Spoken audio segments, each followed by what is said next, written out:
성경은 약속과 성취의 역사입니다. 성경에 약속된 모든 것들은 다 성취되었습니다. 특별히 예수님의 탄생, 고난받으심, 죽으심, 부활하심, 승천하심이 성경에 약속되어 있고, 그 약속대로 예수님은 말씀대로 탄생하셨고, 말씀대로 고난받으셨고, 말씀대로 죽으셨고, 말씀대로 부활하셨고, 말씀대로 승천하셨습니다. 마태복음에는 이 사실을 강조하기 위하여 선지자를 통하여 하신 말씀을 이루려 하심이니, 선지자를 통하여 하신 말씀을 이루려 하심이었다 하는 말이 13번이나 기록되어져 있습니다. 다시 말해서 예수님의 탄생도 고난받으심도 죽으심도 부활도 승천도 다 선지자를 통하여서 하신 말씀을 이루려고 하셨다는 것입니다. 그런데 유일하게 성취되지 않은 약속 하나가 있습니다. 바로 예수님의 재림입니다. 신앙생활 조금 시작하신 분들은 예수님의 재림에 대해서 다 알고 계실 것입니다. 예수님이 동정녀 마리아를 통해서 육신을 입고 이 세상에 오신 것을 초림이라고 하고요. 초림. 그리고 두 번째 다시 오시는 것을 재림이라고 합니다. 재림. 예수님의 재림은 하나님의 구원 역사의 완성입니다. 다시 말해서 예수님의 재림으로 말미암아서 우리의 구원이 완성이 되어지는 것입니다. 그러니까 예수님의 재림을 믿지 않는 사람의 믿음은 허사가 되어지는 것이고 목회도 헛것이 되어져 버리는 것이지요. 자, 그런데 예수님의 재림을 알고 있는 것과 예수님의 재림을 맞을 준비하는 것과는 전혀 다르지요. 마태복음 2장에 등장하는 동방박사들이 메시아의 별을 보고 아기 예수님을 경배하기 위해서 먼 길을 출발해서 예루살렘에 도착을 합니다. 그런데 정작 예루살렘은 동방박사들의 등장으로 인해서 크게 소동을 하게 되어집니다. 참으로 아이러니합니다. 이방인이었던 동방박사는 메시아를 기다렸습니다. 그리고 준비했습니다. 그들이 경배하기 위해서 드렸던 황금과 유향과 몰약은 메시아를 기다리면서 준비한 예물이었습니다. 근데 정작 메시아의 탄생을 기다리며 준비해야 될 예루살렘은 메시아가 태어났다는 소식을 듣고 소동을 합니다. 새번역 성경을 보게 되어지면 당황했다 하고 표현하고 있습니다. 왜 지금 예수님이 태어났다 하는, 메시아가 오셨다 하는 그 소식을 듣고 그들은 당황하고 있는 것일까요? 몰라서 그런 것입니까? 아니지요. 헤롯 왕이 대제사장과 서기관들을 불러 모아놓고 메시아가, 그리스도가 어디서 나겠느냐라고 물었을 때 그들은 망설이지 않고 지체하지 않고 유다 베들레헴입니다 하고 대답합니다. 그들은 예수님이 어디에서 태어날 장소까지 다 알고 있었어요. 그리고 그 장소까지 예언되어 있는 미가서 5장 2절 말씀을 암송까지 하고 있었습니다. 그런데도 그들은 왜 메시아가 탄생했다는 소식을 듣고 당황한 것일까요? 메시아를 맞이할 준비가 되어 있지 않았기 때문이었습니다. 성경은요 1500번 이상 예수님의 재림에 대해서 언급을 하고 있습니다. 1500번 이상 계속해서 반복해서 언급하고 있는 이유가 무엇일까요? 예수님의 재림을 준비하라는 것입니다. 준비하라. 준비하지 않으면 예수님이 오셨을 때 당황해했던 예루살렘 사람들처럼 당황할 수밖에 없을 것이라는 것입니다. 마태복음 24장 44절에 생각지 않은 때에 인자가 오리라 하고 말씀하셨고, 누가복음 12장 40절에도 생각지 않은 때에 인자가 오리라 하고 말씀하셨습니다. 예수님이 언제 오신다고요? 생각지도 않은 때에 오신답니다. 마태복음 24장은요, 예수님이 십자가 지시기 전에 말세에 일어날 징조에 대해서 자세하게 말씀하신 것이에요. 그래서 마태복음 24장을 가리켜서 말세장, 소계시록이라고도 부릅니다. 3절을 보면 제자들이 조용히 와서 예수님께 묻기를, 예수님이 재림하실 때는 언제이고 그때는 무슨 징조가 있겠습니까? 라고 질문을 했을 때 예수님이 몇 년, 몇 월, 며칠 오신다고 말씀하지 않으시고 여러 가지 징조만 말씀하셨습니다.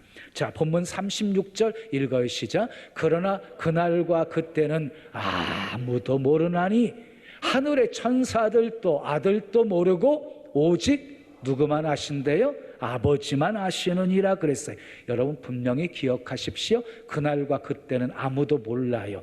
하늘의 천사들도 몰라요. 아들도 몰라요. 아버지만 아신대요. 아버지만. 그러니까 누가 그날과 그 시간을, 예수님이 재림하시는 날과 시간을 말하면 듣지도 마십시오. 그 사람은 이단입니다. 사도행전 1장 7절은 이렇게 말씀해, 함께 읽어요. 시작. 때와 기한은 아버지께서 자기의 권한에 두셨으니 너희의 알 바 아니라 그랬어요. 때와 기한은요, 아버지의 권한 속에 두셨대요. 그러므로 너희가 알 바가 아니래요. 너희가 알 바가 아니라고 분명히 말씀하셨는데도 불구하고 주님이 언제 오시나요? 그 날과 시간을 알려주세요 라고 그렇게 기도하는 것 자체가 잘못된 거지요. 너희 알 바 아니라고 했는데 왜 그 날과 그 시간을 알려고 하느냐 말이지요. 그런데 여러분, 예수님은요, 여러 가지 현상들을 통해서 예수님의 재림이 가까이 온 것을 말씀하고 있습니다. 그러면 주님이 말씀하신 징조는 무엇이었습니까? 크게 5가지로 정리할 수가 있습니다. 첫째, 따라하겠습니다. 거짓 그리스도들과 거짓 선지자들의 출현입니다. 자, 마태복음 24장 4절 5절 말씀 읽어요. 시작. 예수께서 대답하여 가라사대 너희가 사람의 미혹을 받지 않도록 주의하라. 많은 사람이 내 이름으로 와서 이르되 나는 그리스도라 하여 많은 사람을 미혹해 하리라 하고 말씀했어요. 또 11절 말씀 읽습니다. 시작. 거짓 선지자가 많이 일어나 많은 사람을 미혹하게 하겠으며, 그래 또 23절 24절 읽습니다. 시작. 그때에 사람이 너희에게 말하되 보라, 그리스도가 여기 있다 혹 저기 있다 하여도 믿지 말라. 거짓 그리스도들과 거짓 선지자들이 일어나 큰 표적과 기사를 보이어 할 수만 있으면 택하신 자들도 미혹하게 하리라 그랬어요. 여러분, 특히 우리나라에 자기가 하나님이라고 하는 자들이 굉장히 많아요. 문선명, 정명석, 안산홍, 이만희 같은 40여 명의 거짓 그리스도가 우리나라에 있었고 지금도 활동 중입니다. 성경은요, 그들이 많은 사람을 미혹하게 할 것이라고 말씀하고 있어요. 그러므로 미혹받지 않도록 주의하라, 조심하라 하고 말씀하고 있어요. 여러분, 그들에게 미혹당하여서 미혹의 영이 임하게 되어지잖아요. 그러면은 영적으로 분별할 수 있는 눈이 어두워져 버리게 되어지는 거예요. 심지어 최고의 지성을 자랑하는 교수들까지도 미혹돼 가지고 넘어지고 있잖아요. 여러분, 교회 밖에서 하는 성경 공부는 하지 마십시오. 교회 안에서 하는 성경 공부도 하지 않으면서 밖에서 하는 성경 공부 쫓아다닌다. 이거 영혼 사냥꾼의 표적이 되어집니다. 자, 이 거짓 것들은요, 큰 표적과 기사를 행하여서 택하신 자들까지도 미혹하게 한다. 미혹하려고 한다. 그래서 보세요. 안산홍 증인의 신천지에 얼마나 믿음 생활했던 사람들이 거기에 빠져 들어버렸잖아요. 두 번째 따라하겠어요? 난리의 소문과 민족과 민족, 나라와 나라 사이의 전쟁입니다. 마태복음 24장 6절 7절 말씀 읽어요. 시작. 난리와 난리 소문을 듣겠으나 너희는 삼가 두려워하지 말라. 이런 일이 있어야 하되 아직 끝은 아니니라. 민족이 민족을, 나라가 나라를 대적하여 일어나겠고. 그랬어요. 지금까지 수많은 전쟁들이 일어났지요. 그리고 지금은요, 러시아와 우크라이나 전쟁이 계속되어지고 있지요. 전쟁은 끊임없이 발생되어질 것입니다. 이번 전쟁 끝났다고 끝난 것이 아니라 계속 이어질 것입니다.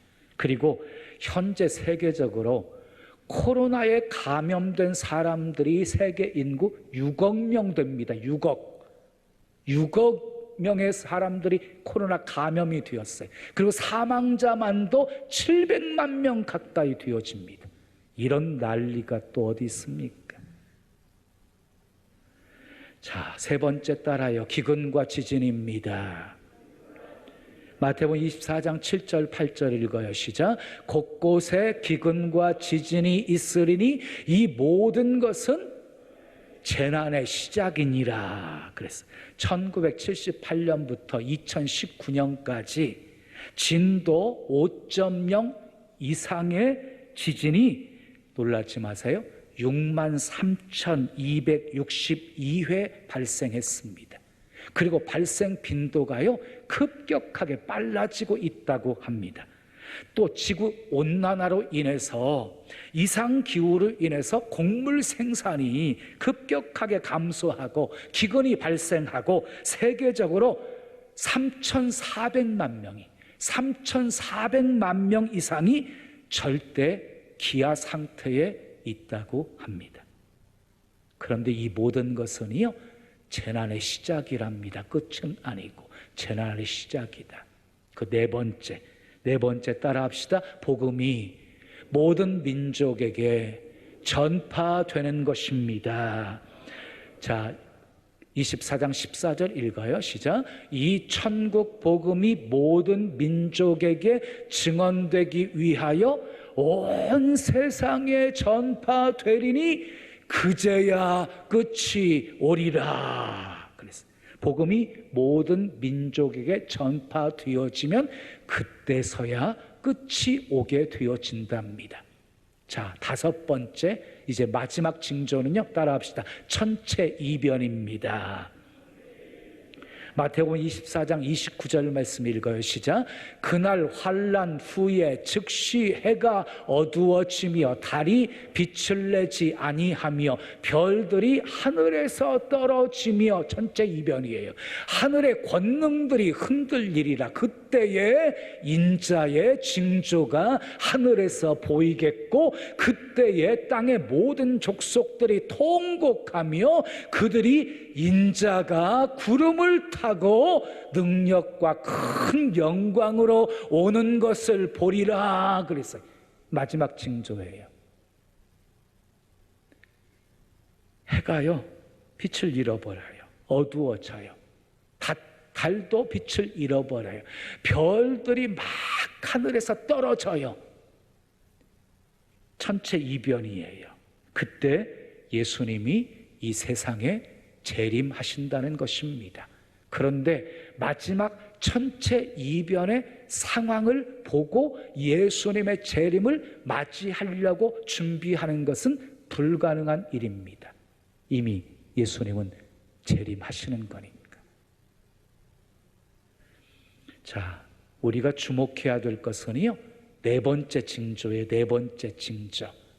복음이 온 땅에 전파되면 그제야 끝이 오리라 하신 말씀이에요. 1900년까지 복음 전파가 그리 확산되지 않았어요. 그래서 세계 인구의 10%였어요. 10%. 전파된 민족이 10%. 자, 그러던 것이 1900년도에 들어오면서부터 복음이 급속도로 세계 곳곳으로 퍼져나가기를 시작합니다. 그리고 1974년 복음을 듣지 못한 미전도 종족수가 24,000개였고, 그 다음에 89년에 그 미전도 종족수가 11,000개로 줄어들고, 그리고 2004년에는 6,000개로 감소하고, 2006년에는 3,500개로 감소하고, 2020년에는 310개로 급속도로 감소하고 있습니다. 이런 추세면 머지않아 모든 민족에게 복음이 전파되어집니다. 그러면 끝이 오는 것입니다. 우리는 지금 예수님의 재림이 코앞에 있는 시대 속에 살고 있습니다. 언제 예수님의 재림하실지 한치 앞도 내다볼 수 없는 시대 속에 우리는 살고 있습니다. 그런데 우리는요, 또 다른 측면에서 종말이 임박했다는 사실을 인식하셔야 돼요. 그것은 개인적인 종말이에요. 개인적인 종말은 죽음으로 찾아오게 되어지는 것이에요. 여러분, 태어날 때는 순서가 있지만 갈 때는 순서가 없잖아요. 젊다고요? 건강하다고요? 방심하시면 안 됩니다. 그러므로 우리는 역사적인 종말이든지 개인적인 종말이든지 임박성을 느끼면서 살아야 되는 것이지요.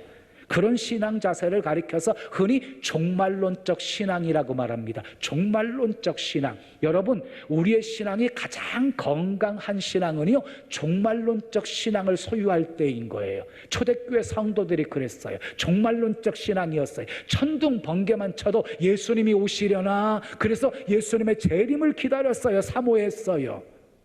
재림신앙 때문에 기꺼이 순교의 자리까지 초대교회 성도들은 나갈 수 있었던 것입니다. 이 시간 말씀을 통해서 다시 한번 종말론적인 신앙이 회복되어지기를 축복합니다. 다시 오실 예수님 맞을 준비하며 사는 지혜로운 성도들이 되시기를 축복합니다. 그러면 어떻게 준비해야 할까요? 세 가지로 정리해 보겠어요. 첫째, 따라 합시다. 영적으로 깨어 있어야 합니다. 자, 본문 42절, 43절 읽어요. 시작. 그러므로 깨어 있으라. 어느 날에 너희 주가 임할는지 너희가 알지 못함이니라. 너희도 아는 바니 만일 집주인이 도둑이 어느 시각에 올 줄을 알았더라면 깨어 있어 그 집을 뚫지 못하게 하였으리라 그랬어요. 예수님은 깨어 있으라고 말씀하시면서요, 도둑과 집 주인을 비유해서 말씀하고 있습니다.